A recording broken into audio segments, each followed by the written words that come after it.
দর্শক, সাজ্জাদ কাদেরের শুভেচ্ছা নিন। এই মুহূর্তে আপনাদের সামনে কথা বলতে চাই অর্থনীতি এবং কূটনৈতিক চ্যালেঞ্জ মোকাবেলা করায় তারেক রহমানের শাসনকালের কাল হতে যাচ্ছে কি?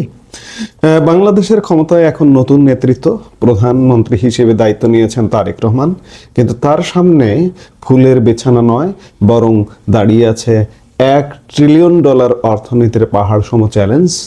একদিকে ধুঁকতে থাকা অর্থনীতি আর নিত্যপণ্যের সিন্ডিকেট, অন্যদিকে চীন আর আমেরিকার ক্ষমতার লড়াই। কার দিকে ঝুঁকবে বাংলাদেশ? দিল্লি কি শুধুই দর্শক, নাকি নেপথ্যে চলছে অন্য খেলা? টাইম ম্যাগাজিনের সাম্প্রতিক বিস্ফোরক বিশ্লেষণের আলোকে আজকের ভিডিওতে আমরা সেগুলোই বুঝবার চেষ্টা করব। ফেব্রুয়ারির বসন্ত বাংলাদেশের রাজনীতিতে এক নতুন হাওয়া নিয়ে এসেছে। 2024-এর শেখ হাসিনা সরকারের পতন এবং দীর্ঘ বিরতির পর 2026-এর নির্বাচনে বিএনপি নিরঙ্কুশ সংখ্যাগরিষ্ঠতা নিয়ে ক্ষমতায় ফিরেছে। তারেক রহমান এখন বাংলাদেশের প্রধানমন্ত্রী, কিন্তু টাইম ম্যাগাজিন বলছে এই বিজয়ের পাশে একটি তারকা চিহ্ন রয়ে গেছে, কারণ আওয়ামী লীগ নির্বাচনে অংশ নিতে পারেনি। পাশাপাশি জামাতে ইসলামের পুনরুত্থান এবং তরুণ প্রজন্মের কর্মসংস্থানের দাবি, সব মিলিয়ে তারেক রহমানের সামনে এখন অগ্নি পরীক্ষা। রাজনীতির মাঠে তিনি জিতলেও তার আসল সফলতা নির্ভর করবে একটি বিষয়ের ওপর, আর তা হলো অর্থনীতি। তারেক রহমানের সরকার একটি বিশাল লক্ষ্য নির্ধারণ করেছে। এর সাথে আমি বলতে চাই যে অবাস্তব লক্ষ্য। 2034 সালের মধ্যে বাংলাদেশের অর্থনীতিকে $460 বিলিয়ন থেকে $1 ট্রিলিয়ন নিয়ে যাওয়া, অর্থাৎ জিডিপি দ্বিগুণ করা। টাইম ম্যাগাজিনের বিশ্লেষণে বলা হয়েছে এটি অর্জন করতে হলে বাংলাদেশের বার্ষিক প্রবৃদ্ধি হতে হবে 9%, যেখানে বর্তমানে এটি 4%-এর কাছাকাছি ঘুরপাক খাচ্ছে। শুধু তাই নয়, শিক্ষা খাতে বরাদ্দ 2% থেকে বাড়িয়ে 6% এবং স্বাস্থ্য খাতে 5% করার প্রতিশ্রুতি দিয়েছে বিএনপি। কিন্তু প্রশ্ন হলো, এই বিশাল অর্থের উৎস কি? বেসরকারি বিনিয়োগ জিডিপির 23% থেকে বাড়িয়ে 35%-এ নিতে হবে। এটি কি কেবলই রাজনৈতিক স্লোগান, নাকি বাস্তবসম্মত কোনো রোডম্যাপ আছে? বর্তমান সরকারের সবচেয়ে বড় দুর্বলতা হলো উচ্চ খাদ্যমূল্য। সাধারণ মানুষের নাভিশ্বাস উঠছে। অর্থনীতিবিদরা বলছেন কেবল মুদ্রানীতি দিয়ে এটি নিয়ন্ত্রণ সম্ভব নয়। বাংলাদেশের অর্থনীতির 12% আসে কৃষি থেকে, যেখানে কাজ করে প্রায় 5 কোটি মানুষ। তারেক রহমানকে সফল হতে হলে সরাসরি হাত দিতে হবে মধ্যস্বত্বভোগী বা সিন্ডিকেটের গায়ে। কৃষক ন্যায্য মূল্য পায় না, অথচ শহরে সাধারণ মানুষ চড়া দামে পণ্য কেনে।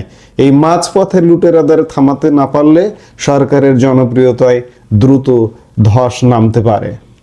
IMF এর ঋণের চেয়েও বড় শক্তি হলো আমাদের 1 কোটি প্রবাসী শ্রমিক। 2025 সাল এবং 2023 সালের যদি তুলনা করেন, 2023 সালের রেমিটেন্স ছিল $21 বিলিয়ন। 2025 সালে এটি এসে দাঁড়িয়েছে $30 বিলিয়ন। এর কারণটা হচ্ছে যে আগে অবৈধ হুন্ডিতে রেমিটেন্স পাঠানোর প্রবণতা বেশি ছিল। 2025-এ এসে দেখা যাচ্ছে যে বৈধ চ্যানেলে মানুষ রেমিটেন্স বেশি পাঠাচ্ছে। এর ফলে বাড়তি হয়েছে বৈধ চ্যানেলে রেমিটেন্স আসা। এই যে বাড়তি $9 বিলিয়ন প্রবৃদ্ধি, তা যদি হিসেব করে দেখেন যে মার্কিন যুক্তরাষ্ট্রে আপনি যে পোশাক রপ্তানি করেন, এটি মার্কিন যুক্তরাষ্ট্রের পোশাক রপ্তানির চেয়েও একটা বেশি, বা এটা স্বস্তি দিচ্ছে। মার্কিন যুক্তরাষ্ট্রে আমরা পোশাক রপ্তানি করি $7.5 বা $8 বিলিয়ন। আমরা পোশাকই বলতে পারি, কারণ আমাদের তো রপ্তানি বৈচিত্র্য নাই। পোশাকের বাইরে আমরা অন্য কিছু সেই অর্থে আসলে রপ্তানি করি না। কিন্তু এই বর্ধিত $9 বিলিয়ন মধ্যেও ঝুঁকি আছে। যদি অবৈধ হুন্ডি আবার মাথাচাড়া দেয়, তবে কেন্দ্রীয় ব্যাংক এই বৈদেশিক মুদ্রার প্রবাহ হারাবে। তারেক রহমানের সরকারকে শ্রম রপ্তানি খাতের দুর্নীতি কমাতে হবে, নতুবা এই ডেমোগ্রাফিক ডিভিডেন্ড উল্টো বিপদের কারণ হয়ে দাঁড়াতে পারে। তারেক রহমানের পররাষ্ট্র নীতির শুরুতেই একটি চমক ছিল আসিয়ানে যোগদানের ইচ্ছা। যদিও তার পিতার আমলে প্রতিষ্ঠিত সার্ককে পুনরুজ্জীবন করতে চান, কিন্তু ভারত পাকিস্তান দ্বন্দ্বের কারণে সার্ক এখন অনেকটা অকার্যকর। টাইম ম্যাগাজিন বলছে, মিয়ানমারের সাথে সীমান্ত থাকায় বাংলাদেশের আসিয়ানে ঢোকার সুযোগ আছে। এটি করতে পারলে বৈশ্বিক সাপ্লাই চেইনে বাংলাদেশ যুক্ত হতে পারবে এবং সরাসরি বিদেশি বিনিয়োগ বা এফডিআই বৃদ্ধি পাবে। কিন্তু রোহিঙ্গা সংকট এখানে বড় একটি বাধা হয়ে দাঁড়িয়ে আছে। শেখ হাসিনার পতনের পর দিল্লির সাথে ঢাকার সম্পর্কের বরফ এখনো গলেনি।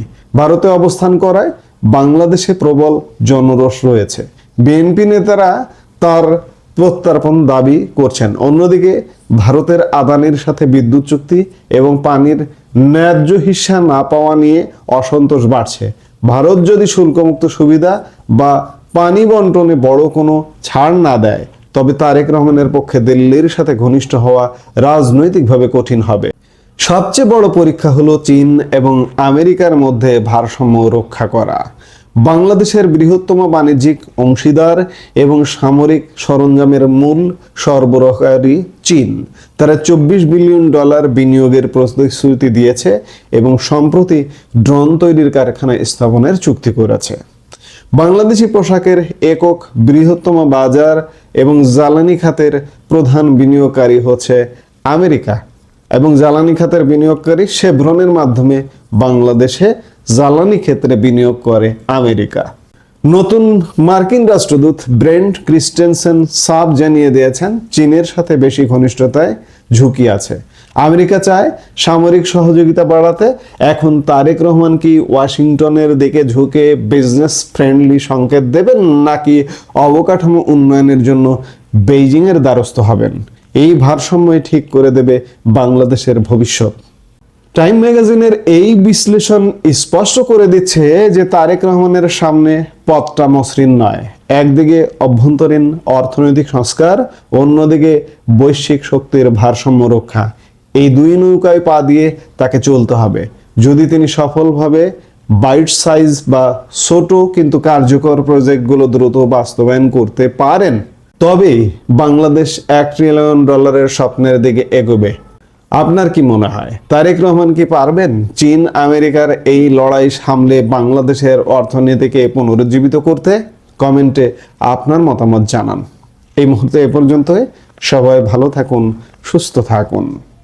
আমাদের ভিডিওগুলো নিয়মিত পেতে সাবস্ক্রাইব করুন Sajjad Kadir and the legends YouTube channel এবং লাইক, কমেন্ট, শেয়ার করে সাথে থাকুন।